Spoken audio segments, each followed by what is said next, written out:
Voilà, musidɓe yiɓe min salmini on min landi kesi tawi ɗon e jaam hande kadi e yitidi nde ñalande meɗen teddude alarba comme no andirɗon noon alarba be en fottay ɗo fi ko yowiti émission meɗen on kom ko adi kom min salmini mo be ka wontiri mo be e ko jokki e aduna on fo ko waɗi e wawata wadde émission on tawa en wawali salminde jama on landuɗen koɓe jokki anden ko honɗum woni e côté ji maɓɓe ɗin toon ko ɗum waɗi haray hande kadi e wawa yitude jamma on ɗo fi ko yowti émission meɗen on kon émission needi e jikkuji émission waɗowo ɗo alarba be alarba e comme no fo andiri noon e waway sottude e piiji hewɗi ko tawata haray hande kadi waway naɓude ha ka leero nangue o par ce que on andi ala ko waweten waɗude ka saare aduna ɗo tawata hara ko yowiti e fiyo émission needi e jikkuji ala nder toon haray min salmini on côté ji ɗin fof nokku kala ka hikorɗon e hunde kala ko jokkuɗon meɗen encouragé on yallah faw en jaam kadi haray hande kadi yitidi e o alarba e fi ko yowiti needi e jikkuji men émission needi e jikkuji moy ɗon andi ko mi musidɗo mon on Aliou Camara woni ko waɗanta on ɗum ɗon alarba be alarba haray noon hande kadi eɗen ardi ɗo e toɓɓe seeɗaje ma wiyen toɓɓe ɗe memuno ɗen tawata haray hi même emi yiltitoto e majje kadi seeɗa fino jamma on ɓurta famirde par ce que e wawata arde tun ponco pancanno ɗen feƴƴenno il faut que piiji ɗi laaɓa faut que laaɓa mo be anda ko honɗum woni ko yewta nder toon hara ko yeru ko laaɓi ko yewta nder ɗon ko jamma wawa e hutorde arna yewtugol tum ɗuɗɗina yewtere wi hara sans on ɗuuɗa nder toon non e waɗata de yewtere ɗon par ce que aldana en e nafa koko wondanen e nafa kon faala ɗen jonude jama o haray noon no andirɗon noon hande en memuno ɗo toɓɓe yogaje e yewtiɗo fi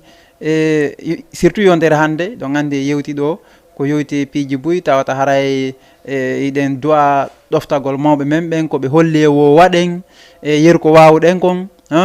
par ce que ko bitagati woodi wona bi faalatin piiji ɗin fof ko ha ka suusuɗa ɗon ha ka wawɗa ɗon e yewti ɗum ɗon ɗo e yewti kadi ko honɗum mawɓeɓen kamɓe kadi ɓe hani waɗande ɗum ɗon fof e yewti bon no woodi kadi piiji buy nder toon ko tawata hara hi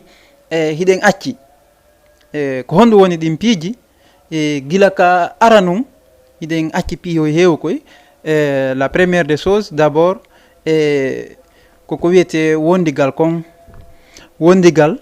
andi seyni wondigal ɗum c' est à dire rewa ko duhiɗo e suddiɗo tun no woodi rewɓe duhiɓe tun kadi ka wondi no woodi ka suddiɓe tun kadi wondi voilà ngal wondigal ɗon noon ngal wondigal ɗon noon ko honɗum ngal ɗon aboutisata ko honɗum ngal ɗo yaltinta ko needi honɗum ngal yaltinta ko jikku hombo ngal yaltinta hakkundeji kamɓe wonduɓe ɓen ko wonte wondigal kon voilà haray nder ɗum ɗon eɗon andi woode ko yaltiti toon ko en fo en faalaka no woode kadi ko yaltiti ko tawata jama on no haton ini e nder muɗum ko honɗum noon hunde fo noon en attoray ko jama on wawata gollitirde kon wata attor ko yewtugol ko boni kon atto waajagol atto jonna avis wonɗo positif on sakkitora ko tañƴiniɗa hi lor ellaji ɗin nder mum jonna kadi solution ko honno ɗin ɗon ellaji ɗi wawete ñawdirede haray wondigal ngal ka yaasi hande ɗo han iɗen suuti no waɗi pecce no heewi waɗi façon ji est ce qu'on faami cela veut dire no waɗi laawi quoi en fait joni noon ɗi laawi ɗon wondigal aranal ngal taw an e sonnajo ma ɗo wawi wondude ɗon ko wondigal aranol go ko honɗum noon e jikku yaltitata nder ɗon mo be yaltina e ɗon goɗɗum go ɗimmum ɗum duhiɓe tun no wawi wondude c'est à dire ɓe par exemple ɓe loosa chambre goto ma ɓe duumo nokku gotum ko tawata hara no wano ka juulirde ni ƴetten misal wano ka juulirde ayey duhiɓe kamɓe ɓurata wondude ɗon kamɓe ɓurata golludude ɗon wano almamiɓe ɓen kamɓe ɓurata naɓudude salliɓe ɓen ɓura naɓudude mawɓe conseiller imam conseiller mosquée on kadi ɓen ɗon kadi ɓe ɓurana ɓudude. Joni noon ko honno ɓen ɗon kadi wawata wondirde hara ɓe wawa muñodirde e nder ella ho yalta e koye ɓayɗen andi ella be honno wonduɓe be haɓay no woodi kadi ka suddiɓe tu wondi soit ɓe woni chambre goto ma cela veut dire cérémonie ji ni wano ko ɓenta séréji hara ko kamɓe wondi ɗin piiji ɗon ɗin ɗumaji ɗon ɗum ɗon fo e nder ɗe wondi ɗe ɗon fof wooday ko yaldi toon tawata no wondi e nafa, wooday kadi ko yaldi toon tawa no wari lorra. Est ce que on faami? Joni noon attoren hakkude e wondiɗɗo hakkude duhiɗo e suddiɗo ko honno ɓe wawata wondirde hara haysi probléme yalti ɓe wawa ñawdude hakkude maɓɓe hara kawte ɗen wawali fabade ɓe ma goɗɗo jananogo arali faabiɓe nder ton. De den si ɓe fotali hakkil si ɓe foti hakkil woni kaka bonnugol woni kaka moƴƴingol toujours on tawi ella waɗay fokki nokkugo goɗɗo oya ɓura oya hakkil fokki goɗɗo ɓura oya goto ɓura goto ka haqqillaji ka faamu ka needi ka jikku si ɓe ɓurdi ɗo rek e wondigal ngal no wawi yahude normal kono so tawi woni ɓe fof ɓe foti ɓe fof ko ɗuma goto ɓe jogui haqqille goto ɓe jogui jikku goto ɓe jogui on andi si bonnay on ari mo be maɓɓe bonnay ka moƴƴata ɗon kadi si ari mo be maɓɓe moƴƴay fewde ɗon kam moƴƴi ɗon on andi ɓe heɓata faabo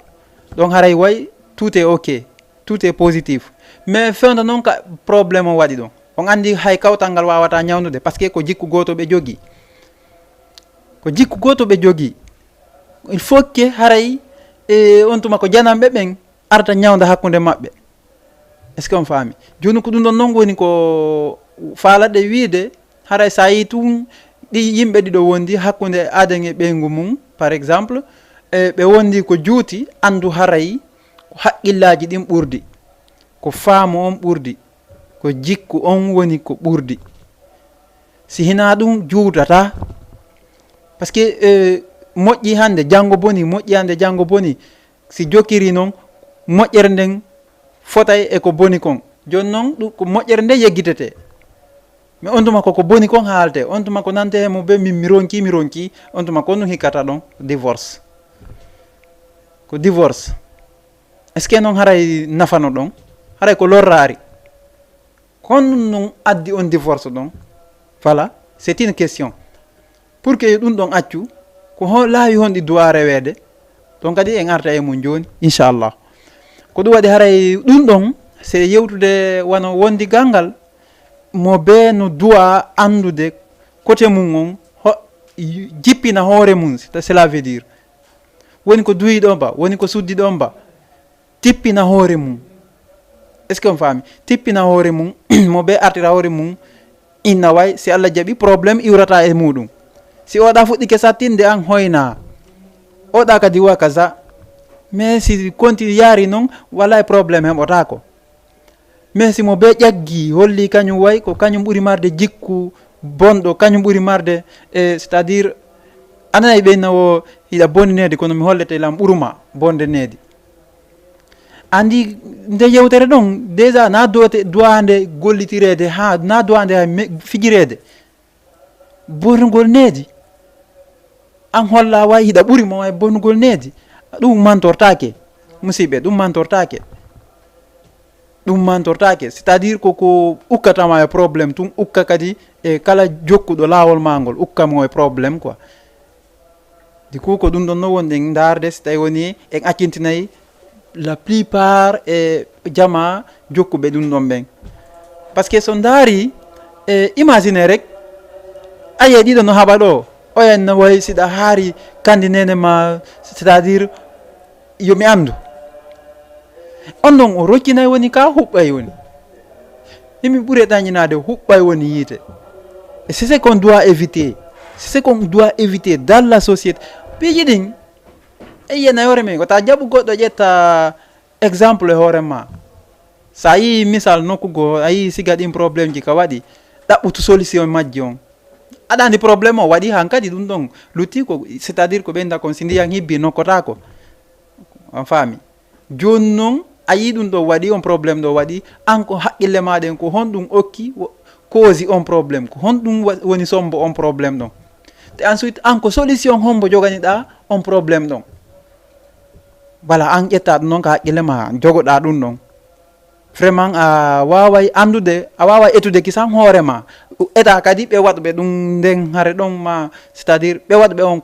on probléme ɗon a waway ɓe kisan classe de e panier ma on tatara iɗa andi e janggo sa yi siga mum ka waɗi iɗa wawi comparde ɗum ɗon e ɓe yiwnoɗa auparavant est ce que on faami haray wondigal ngal ko fokke ɓurde fokke oya ɓura oya haqqil oya hoyfina hoore mum oɗa fuɗɗi ke ƴettade an hollumo hi ko gonga kono mi faalay waɗirni joni changer ɗum ɗon changer on position ɗon so fuɗɗi ke ñaaɗude ɗannu woni ko duyiɗon ba woni ko suddiɗon ba fuɗɗi ɗo e mum ñaaɗude o oya yo ɓuru oya ɗanna quoi probléme heɓotako kawtal mol ngal sendata on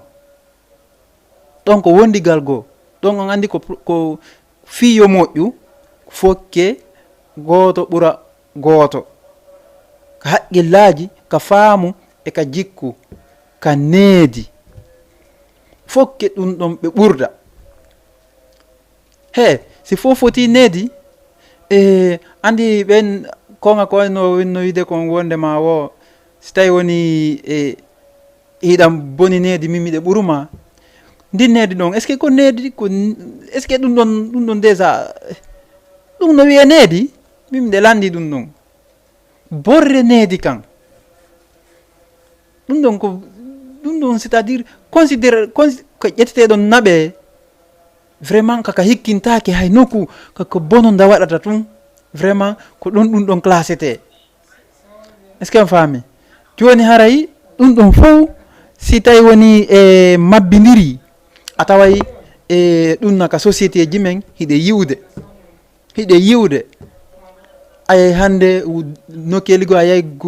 gorko e debbo ta ko kamɓe hawti c'est à dire kamɓe hawti suudu aden e ɓeygu mum faami tata aden e ɓeygu mum mais probléme si yani hakkude maɓɓe a sendidirta siko aden e nene mum woni ko woni sonkude ma siko aden e ɓeygu mum ma siko aden e comment dirais-je siko aden e gorejo mum a sendidirta dal est ce que on faami a sendidirta joni noon e vraiment no metti fi seeɗa ko tawata a yiyay siga ɗum ɗon ma hara ko tawata musidɗo ma yiyay siga ɗum ɗon e ka maɗa surtout an sonnajo on est ce que faami si tawi woni an sonnajo on no wona woniri a innama ya ɗofto toujours ko bonuɗa needi ko bonuɗa needi ka modi ma ɗuytito famille modi ma wata andane borre ma needi nden awa famille ma o même ka iwɗa ɗon wata andane ko bonɗa needi ko est ce que on faami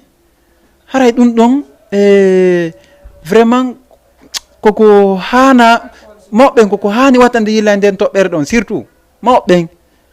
ɓe doit darde ɗin ɗon ɗi laawi ɗon doit rejilde ɗin piiji ɗon par ce que ko golle mawɓen noon kamɓe ɓe wawi arde ɓe waajo par ce que yitere no hersa yitere mawɗo si yewti pay kum faamay kum nanay kum jogui kum needi vraiment kokum watta borre ña ko ha ɓe waajomo si ɓe jonnimo waaju ara lan ni hankadi ko ɗum ɗon o utilisirta est ce que on faami haray ɗum ɗon sonnaɓe hiɓe mari woɓɓe mi innata fo on ne peut pas on ne généralise pas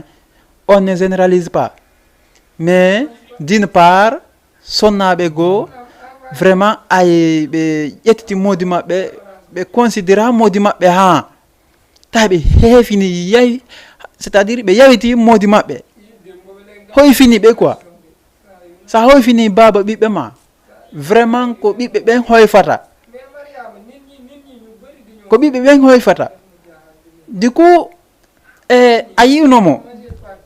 a yi'uno kanko sonna on no duhi ɗon wiɗa eɗa faala après siɗa kankadi o yiwma woni nde o wimo faala mais wonduɓe woni go gonga ñiire ɗengal haɓay kono noon mo beyo andu ha ka yahana goɗɗo kanko déjà kanko duhi ɗon mo andigo ha ka yahana sonnajo makko ɓurɓe ɓen min naali fowde ko minni ɓurɓe ɓen woɓɓe ɓen no andi ha ka yaha mais réaction ji sonna ɓen goɗɗi ɗin ataye c'est insupportable goɗɗi ɗin ataye c'est insupportable du coup manière no ɓe hollitorta noon des fois modi maɓɓe manière no ɓe réagisirta noon des fois modi maɓɓe ataye an tigui a yiɗata innede oɗo ko jajirawo bandirawo ma oɗo ko ka nder famille ma iwi esti voi harayno kaani seeɗa ɗum ɗon ko lowre goo nde duwaɗe watta nde yilla e mum moƴƴa noon côté homme côté femme nous tous nous devons faire attention parce que koko ente couple c'est-à-dire c'est quelque chose qu'on ne doit pas négliger d'ici d'ailleurs partout là où tu pars dès que tu atteins l'objectif, c'est-à-dire l'objectif que tu vas atteindre, le jour où tu vas atteindre ton objectif, c'est le jour là où on a dit que tu es maintenant marié. Le jour là, si on dit que tu es marié maintenant, sache que tu es devenu maintenant responsable. Responsable. Tout ce qui va arriver, toi, tu vas supporter. Parce que en tant que première personne, tout ce qui vient derrière toi, tu dois accepter et tu dois savoir comment gérer la situation. C'est à toi de voir. Parce que, Pidgiding, fop, ko ɗum waɗi a sonnajo oto eto comparagol toujours e modi mum pijigon toon taw non ko ha e seeɗa ɓe yahata taw marsata par ce que haqqillaji ɗin no seedi haqqille ɗe na goote faami haqqille ɗe na goote ɗon taw hiɓe mari ɗon taw mo andi taw o heeɓi ɗon taw ka o baata o baatimo modi makko baatimo taw esti voi modi makko baatimo ɗon taw voilà joni noon iwen ɗon e wi wondema so tawi wondigal ngal moƴƴa e hakkude aɗen e modi mum il faut que goto ɓuura oya hakkille oya tippina hoore mum quelqu'un doit te restimiser se diminuer quoi faami e naali yo minimise hoore makko c'est à dire ko yo tippin hoore makko wona yo fanɗin hoore makko de ko yo tippin hoore makko quoi voilà yimɓe ɓen il faut faire la différence entre les deux voilà sina ɗum woɓɓe ne joni yiye mi minimisa hoore am mi tippina hoore am yeeso ɓeygu an ma mi tippina hoore am yeeso moodi an non ce n'est pas ça qu'on est en train de parler ici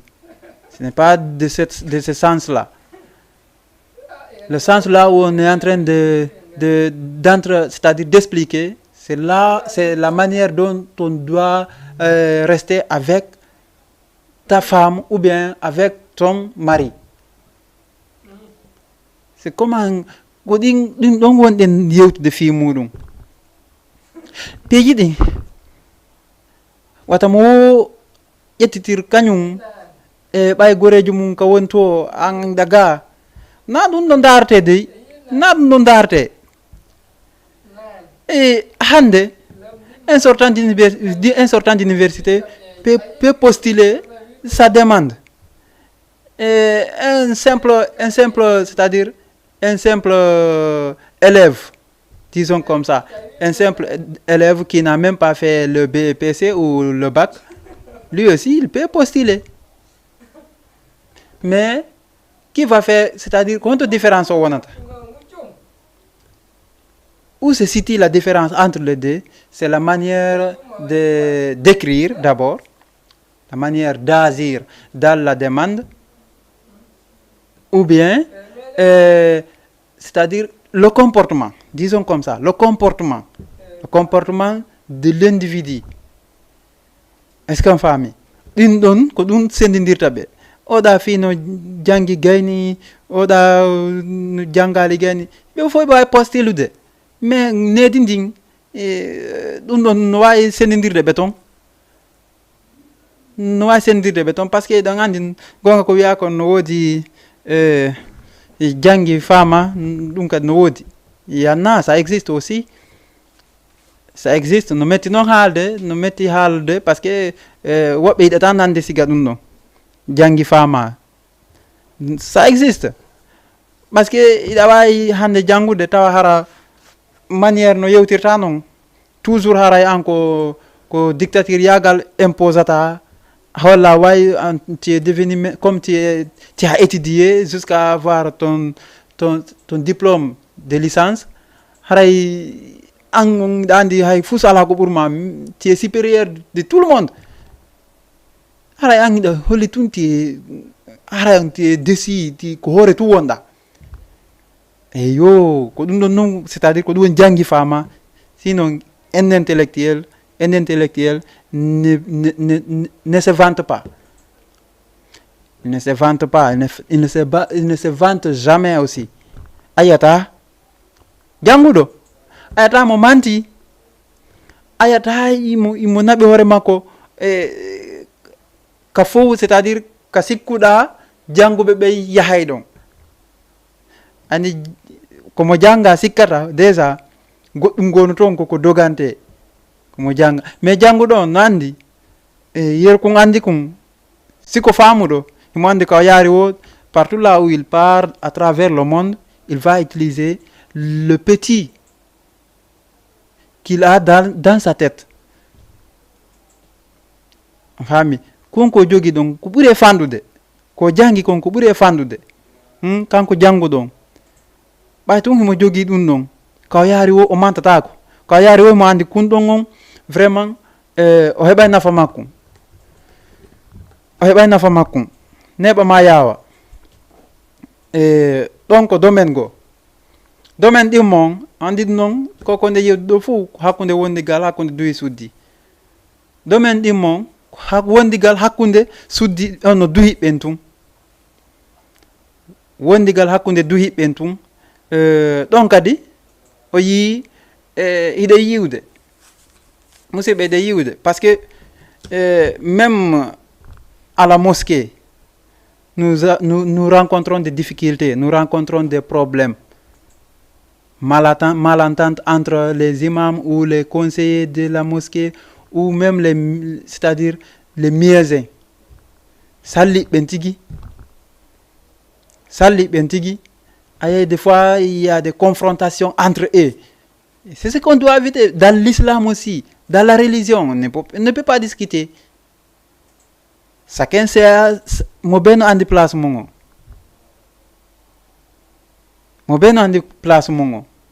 Si almami ari no andi place mongo. Ma si almami ɓe ngari hiɓe andi place maɓɓe on. Parce que ɓen almami ɓe ɗon kadi ɓe fof ɓe ƴettay précaution ɓe ƴetta goto ɓe hikkina yeeso on ɗon almoɓe ɓe wona ɓaawa makko ɗon ka safa arano hara ɓe fewnodiri makko kadi e makko kono ɓe fewnodiranta e makko ko en cas si tawi woni o ari farjude yeeso toon ɓe wawimo poɗitirde doyi o arda ɓaawo o yaran place o mais s'il y a eu l'entente entre eux siko malentente woni toon mon ami ɓe acca e feƴƴa wori hara ɓe jala ɓe acca e feƴƴa mo ɓe holira ko andi kon sa hewti yeeso toon no gasa e fatiya a gaynata hara ɓe fuɗɗike cono canannade andi woɓɓe sa ini ɗum moƴƴingol no wawi mais sa ini ɗum kadi noon bonnugol ko wende ko ɗon mi ɓuuri wawde ko oynama ko ɗon mi ɓuuri wawde joni noon ɗon kadi e yewta e seeɗa kono waɗi ha seeɗa yewta ɗon par ce que ko jikku woɓɓe ko noon c'est à dire jikku woɓɓe on vraiment kañum yiɗata ka ɓurtata woɓɓe yiɗata ka ɓurtata de siko sago mum koyo conséquence waɗa tun kuƴƴodire ha ha nane tawa joni kañum ɗum no wela ɗum hay si tawi noon koye hoore mum goy tappe sorto on hara no jala inna ye kaari no uttilanɗo nane wonde ye ma hanki subhanallah seeɗami maya ye on no muusi jungo ma on no muusi latere ye ay mbawa mantori ko hanaka mantorede tu es devenu c'est-à-dire tu es devenu une personne inutile dans la vie, tu es devenu une personne inutile, une personne qui se vante dans toujours, qui se considère toujours supérieur entre les malententes, les problèmes, c'est-à-dire toute chose qui est ignoble, toi tu es dedans. Toi tu es dedans. Partout là où il y a des problèmes, toi tu es dedans. Malentente, discussion, toi tu es dedans. Et sache que tu n'es pas devenu responsable. Sinon, tout ça là, tu dois éviter. Parce que si on doit, c'est-à-dire si tu as une carrière, il faut oui. Parce que si tu utilises ça, tu vas te faire ko ndeng halde. Ajeti carrière ma faut ajeti tamma faut ang ko gere tun duma rek. Si a jokiri non tout ton temps tout en tamma faut ko gere tun conséquence ton mon ami. Comment tu vas faire à la fin? Qu'est-ce que tu vas devenir à la fin? Kombaleti wono ita ka fin. Parce que ala nafa ontuma. Kaya da waji ko waju be jama wonde yo mede ngandi mang ando waji to do ngay mo waji ke no ma jabata ko gere tun fini weti wo ko gere ko dum itirta koje ko dum so irta ko dum hirtorta ha ay da way wajare do goddo hay mawdo wadi do taw mede nganduma a heccanki mon ami tu seras honte de toi, tu seras honte de toi. Andi pijiding no metti si fade andi be inni wo kodo no ndara kawre den no ndarde jikku ma on famille ma on no sutima no wawɗa non est-ce que fami ɗum non fof musidɗo a taway no mettanma fi anduɗo hoore ma a marɗo avenir a faalaɗo wonde responsable ɗum musante noon ko tawata hara an ka guere waɗi o hiɗa nder ton ka probléme yani o hiɗa nder ton joni en ƴetti misal ka juulirde e wi ton nayo sonke ko woni ton ko jokkere en ɗan naɓdugol juula janga woni ton discussion ala ton ko mosindirangol woni ton yewta fi diina yewta fi no Allah rewirte ko ɗum tu woni ton kono e nder ɗum ɗon ata e woɓɓe ton ɓe kuulodira miɗa kaari ko wajoto ko kaari o la manière dont il est en train de faire moi quand même je n'apprécie pas je l'apprécie pas. Il est là juste pour parler, bourdonner n'importe comment. Moi je ne suis pas là pour perdre du temps. Des fois habata ko wagutuji go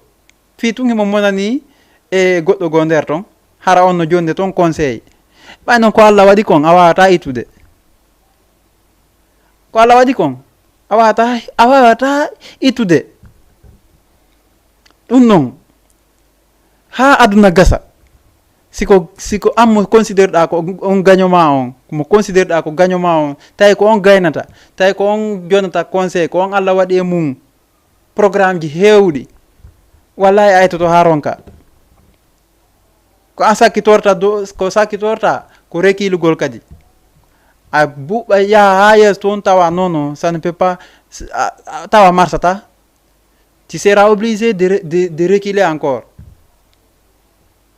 Est-ce que tu vois? Tu seras obligé de reculer encore arta kadi ha tawa mo kadi jokki don kadi andi bay sa tay kanko himo andi mo suivi ton objectif makon hayo considéré ta ida hollude mo ngaygu arta kadi tawtamo fijon kadi jalon hara mo fija jalana ma don kanko anda ngajetino mo gagno a fami parce que moƴƴon no moƴƴi rek moƴƴon no moƴƴi tun no goɗɗum Allah no waɗa o tigi mawɓen kadi no cato wallitomo ha wona konko woni ɗon ka needi e ka jikku fop par ce que sa tawi famille joni famille on no woni noble, c'est une famille que tout le monde respecte, c'est la famille que tout le monde respecte, tout le monde apprécie. Je t'assure a heɓata ɗon sattede e fii ko moƴƴi ko sa yehi ɗon kam fi bonnugol on tuma heɓa noon probléme par ce que on tuma probléme on koye ma artata ko honɗum waɗi ha si probléme o arta e ma par ce que gogo a heɓata holluɗoma no probléme waɗirte e nder ton kamɓe ko ɓe andi ko no moƴƴere waɗirte rek ayni noon a gaya ɗo ɗaɓɓogol probléme andi ko contraire on heɓata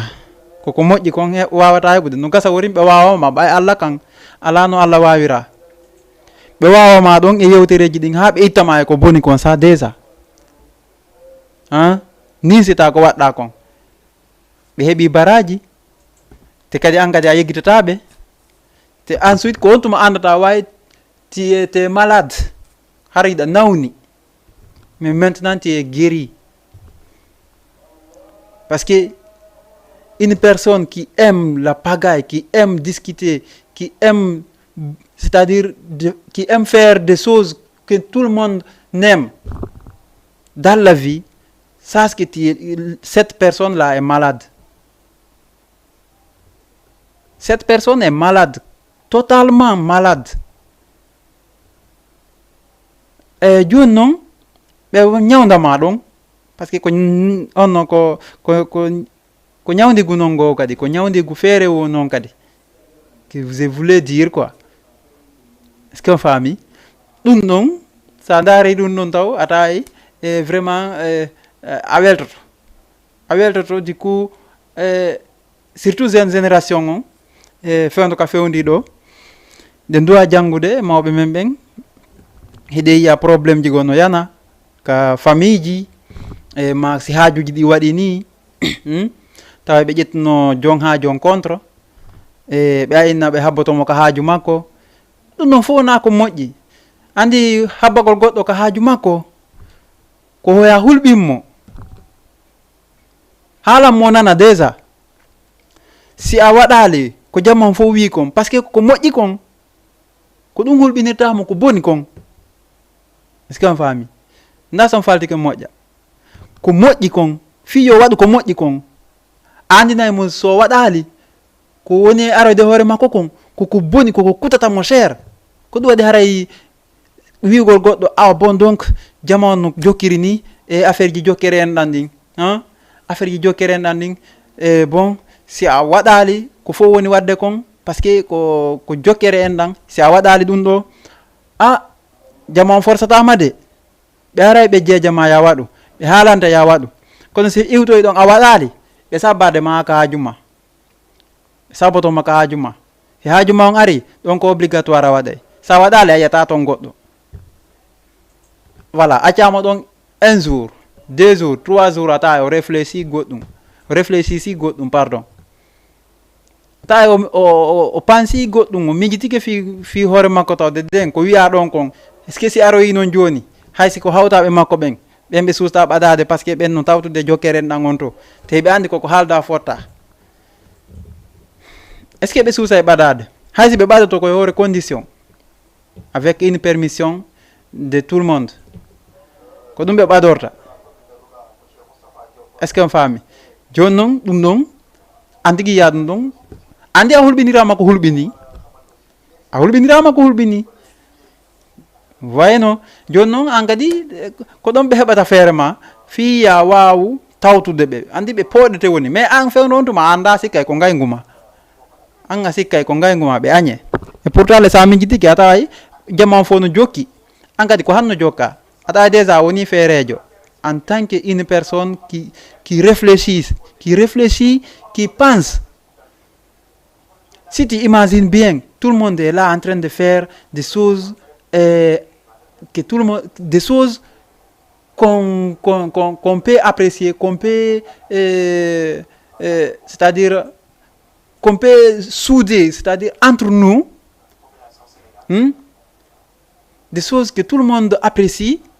et toi, tu es à l'égard de ça. Toi, tu es à l'égard de ça. Tu te considères toujours, ouais,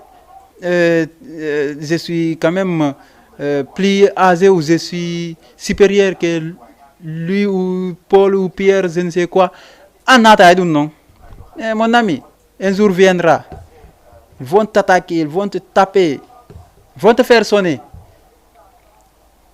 Andi, no di piggal tawatara na sawrutum. No di manière no goddo pirte. Andi no yo Allah danden tawata hara ko fi affaire jokkere en dam c'est-à-dire wiyen ko moƴƴi an jamon ko don pinirta ma tun an ko be piyetum fiya tawtu dum don. Anjaka yo sa ala ko wajo ma ala ko poda ma dum don yo anjaka an luttay tun e majjere. Ukki tun no buman no yaha. Ni andi yaray tu es devenu comme on ne peut même pas parler d'ici parce que quand nous faisons jamon falte moƴƴa de falte moƴƴa andi yewtude kono woɓe ɓen ina joni o woni bordo badanaɗo ɗo juste pour perdre du temps ko gonga c'est pour perdre du temps mais il y a aussi des conseils dedans. Il y a des mots que nous devons utiliser dedans. Il y a des mots que nous devons nous-mêmes en charger en nous, mais supporter, emporter quand même, et partir avec, partout là où tu pars avec ces mots-là. Quand même, c'est ayade dindong, c'est ayade pidigo, et yeutanderga, je vous assure, a pas problème, musito. Ay bata problème. Gogo, si moto ndirama, wata hollu fo ida buri andude. Wata hollu fo ida buri andude. De deng. Imitel mum, wata hollu fo kadi, awa wata wadde hay fus. Sibe jonintima gebal, ko fandi wo ko fandi. Yettangal solution. Hollaɓe hi ida gayna ka gebal ɗon. On kadi ko avantage go si be jontali mata wadum wade problème si jokere en dan yani hollu jama way hida tawa e mum hay tay woni wana ya arano awa ko adimo ma ha katammo ma dal hida e der mudum do an kadi ka jokere en dan don kadi ko atugo ko avantage go si yewte dum don yidugol momum yidugol jama dum non kata hikkinu non kadi baawo hollu jama o ñiije maɗen wata mo yiɗa o an hiɗa settinani tun siki ko ƴettata goɗɗo gaño ka aduna ɗo ɗum siki a tampini hoorema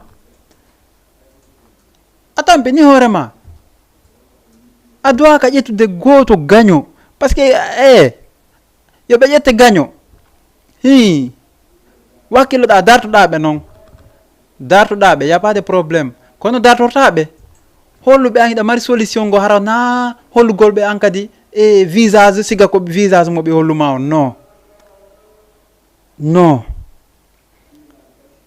andi enne innande mise ɗen si tawi woni yi wano si yi goɗɗo mo seytinanma ma hemo considére ma ko a gagnant makko an ma hiɗa andile hi oɗo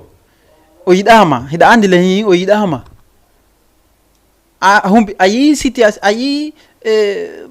manière no woni réagissirde noon manière no woniri noon e ma a yi ɗum ɗon ha pari mais siɗa woymo waɗande pihum waɗa ɗum sanju siɗa woymo hiwrade waɗa ɗum sanju siɗa woy jokkodirde yaha yewta waɗa ɗum sanju ɗum fof wata an wata sanju ndara si tawi woni o neɓa e ko jokki kon e fema o neɓata Allah ittay moye mum no gasa Allah laɓɓinamo ma kanko tigui bien sûr no gasa Allah laɓɓinamo itta moye muɗum arta place ma on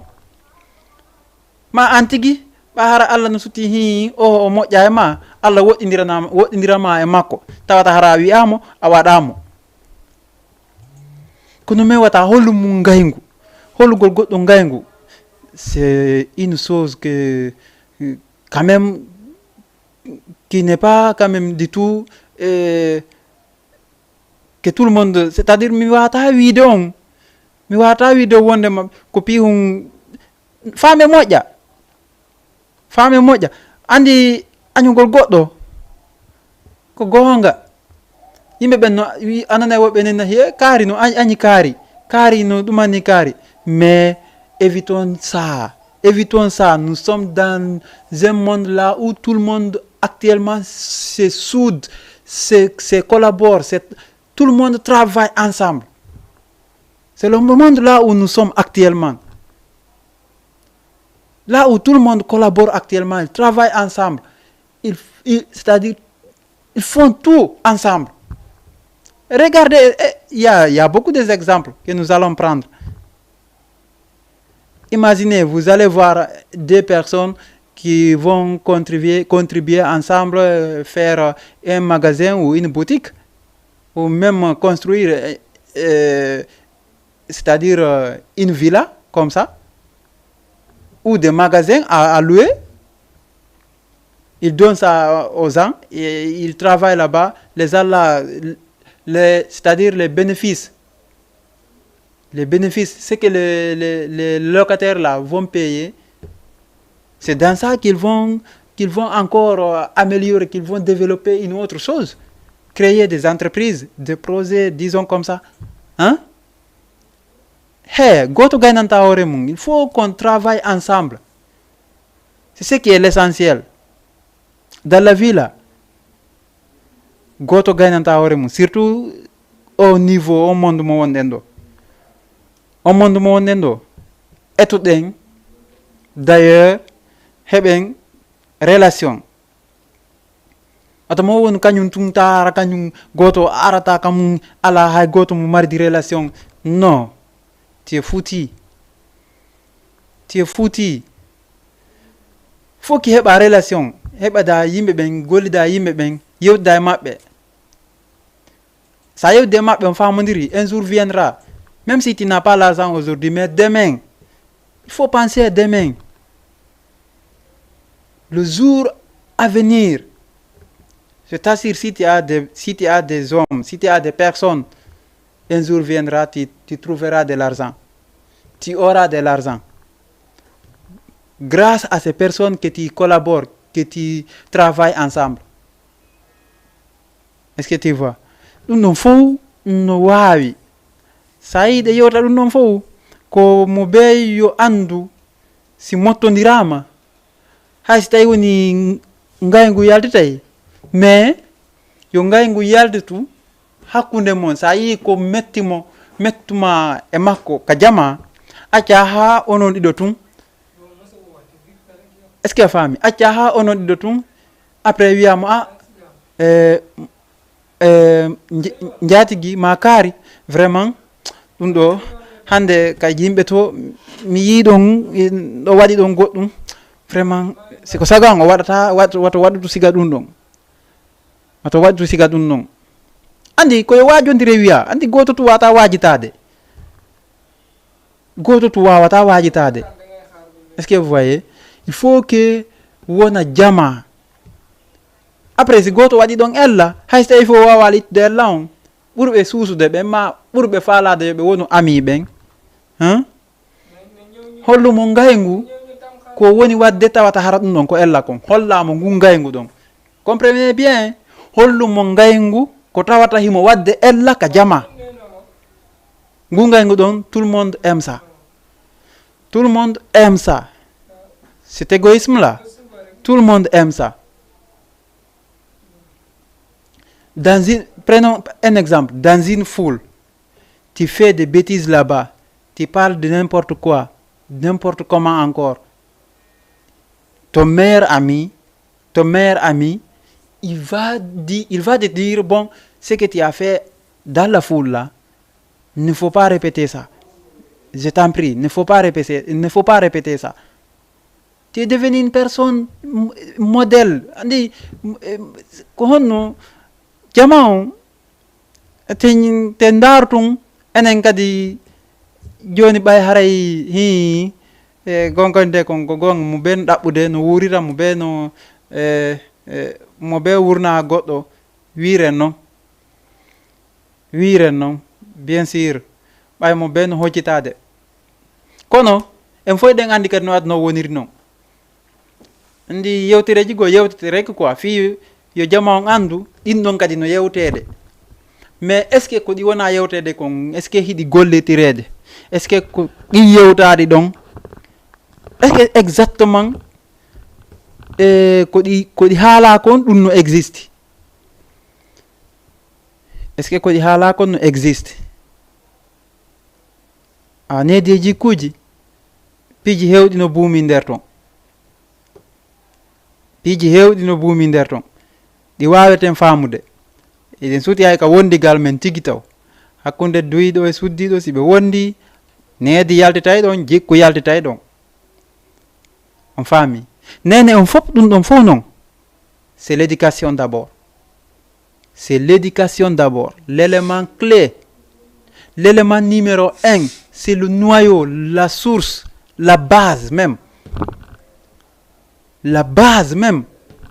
le soubassement l'éducation d'abord fof ke jange siko yo needi heɓo siko yo jikku sansu fof ke jange je vous assure si jangama seeɗa tum famodirte kono so tawi woni jangaka ko Allah faaboto imagine kono waɗi aside yewde ɗum noon te kadi e yewta tum fi haray hottagol tum par ce que ko ɗum ɗon haani ko jande nden goɗɗo no wawi iwde famille tata hara kanko janga mais himo jogui needi himo jogui faamu himo jogui haqqil himo jogui jikku moƴƴo mais kono tawata ka iwi ɗon ka famille makko tawata hara mawɓe makko ɓen janga babe makko ma janga ma hara bapa makko janga tawata ko ɓe wattimo e laawi fewɗi ɗin ɗum e wonde kanko janga kono ɓay janguɓe ɓen no nder ton ɓe wawimo wadde e laawi fewɗi ɗin est ce que vous voyez kono so tawi woni ko janga tun e ko janga woni buɓɓodirde ɗum ɗon inni yo wajodir nder ton ko janga yo wajodir il y aura de pire et on verra de pire aussi andi si gayɗi ɗi koɓɓi on tuma ko wiyete ko ɓurdi haarde kandi nene mum wo ko ndin ɗo yiyata joni no wallina ɗimo mum e leydi ko ɗon noon yiyata ka toso kum liɓi jani gayɗi ɗum no woodi janɗi fofo janɗuɗi tawatara si ɗi ukkodiri gokkoyno toon nanon turori horori koye waylita ɗi net même entre nous ça existe entre nous les hommes ça existe il y en a nous tous nous voyons ça nous avons vu et nous continuons à voir kono waɗi ɗum ɗon fo ko mise koye yiw enen kadi waajitoren andale ko ente kon wano gandal sa tun e wiiɗo wondema ka piiro ma si ukkodirama ni ayiye ka toso kon liɓi jano woni kaka mummunteji woni kaka yimɓe awa ka gandal kadi ko noon ka gandal kadi ayiye ka toso kun no joƴƴini kotirama mum no waajo no janna ça existe donc kadi andi ko piirogo woni ɗon mais une guerre froide c'est pas une guerre comme la deuxième guerre mondiale non c'est la guerre froide on utilise l'intelligence la connaissance on travaille dans ça ko ɗum ɓe inni ɗum ɗon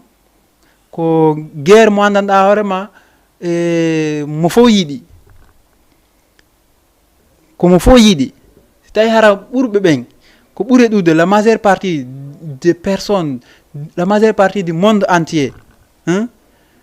haranano nos jeunes génération, la génération actuelle, surtout c'est-à-dire mes camarades d'âge, parce que nous sommes dans le monde là où le 21e siècle existe. Hande piji buy avance. Tu vas te rencontrer un petit ici qui a fini d'étudier, qui a la maîtrise du Coran même.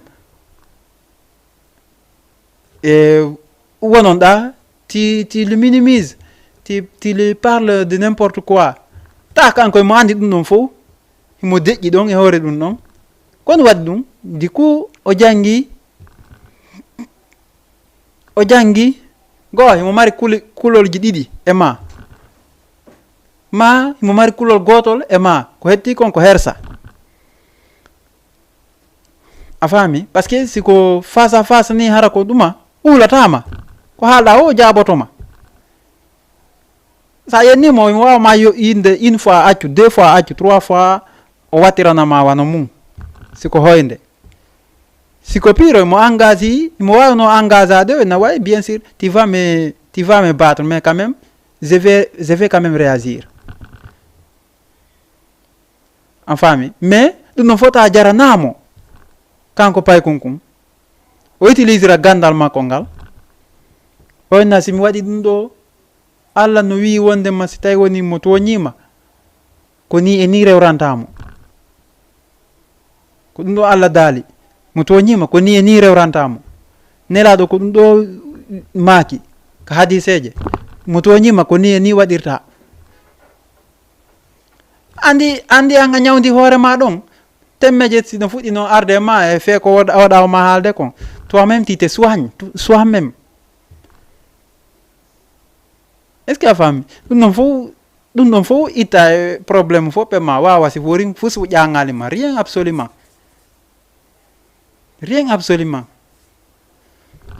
ok contrairement kadi pay kuno way arde yawo ko tirawo mu ta ko to makko no jangi il a la maîtrise du Coran, il a étudié tout. Maintenant le petit vient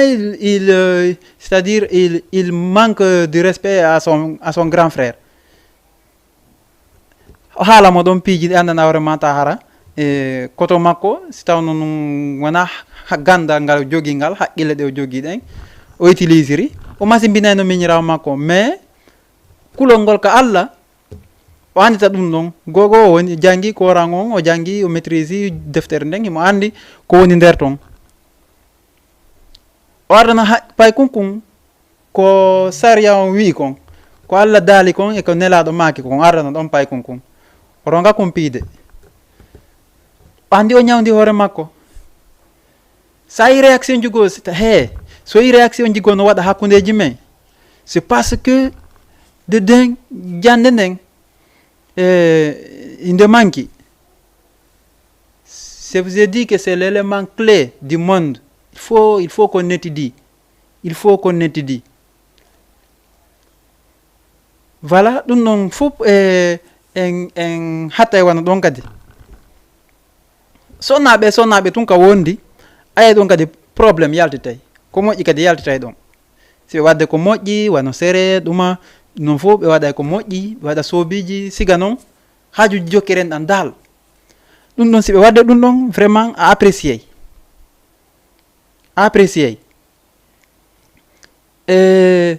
Donc kadi ko fokki be burda haqqil parce que ala ka horejo ala mais den andi ko ha honto sonna be wobbe be metti fi metti gerrude mais entre mabbe be hebi ko awawata be ardade on don o wonay muññotodo parce que on nanay di fow o wolte di fow pareil duy ben kadi si woni goddo ardike on nanay di fow o wolte di fow mais tu acceptes tout ça parce que c'est la personne connaît do way non c'est la personne qui est comme ça connaît do way non asudi ben kadi ko wana non surtout non kambe ene de wayade ha jusqu'à un certain niveau on t'arrête on daro den niveau gonton mais kambe ils vont exagérer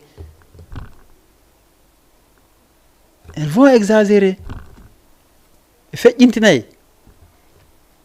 mais nder ɗum ɗon ɓe wawi maîtrise de hoore maɓɓe nder ton si probléme waɗi kadi ɗum ɗon kadi ɓe wawi trouvude ɗum ɗon solution du coup jannguɓe no e maɓɓe no wona woniri wo 10 femmes a heɓay toon 2 ou 3 tawata hara ɓen ɗon no woni différente hedditiɓe ɓen ko affaire éducation e côté ji ɗin fof tawa ɓen ɗon ɓe waway maîtrise de situation on wonɗo ƴawde on ɗum ɗon fof si ɗe yewtude koye jama on andu wondigalji ɗin wondigu ngun haɓete sonkete watte ɗi fof kono noon no woodi laawi kadi reweteɗi fii no hejjire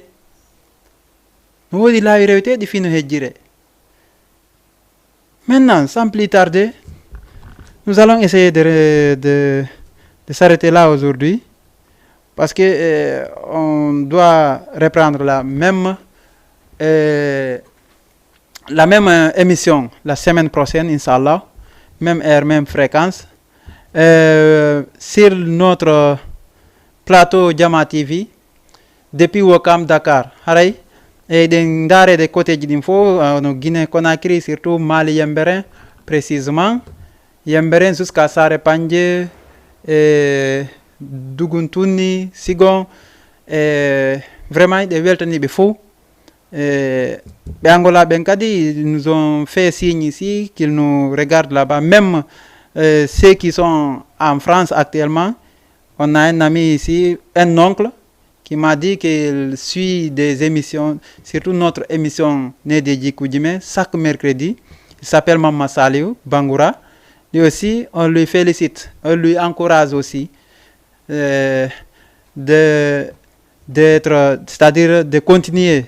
à suivre les émissions, disons comme ça, parce qu'il y en a pas, ce n'est pas une émission Nedji Koudjime seulement qui est dans notre plateau de Jama TV. Il y en a tellement. Et toutes les émissions ont des sens. Les émissions ont des sens. Haray en tortofo yo continue et de weltane fo Inch'Allah. On se reprend la semaine prochaine. Merci beaucoup. Au revoir. Portez-vous bien.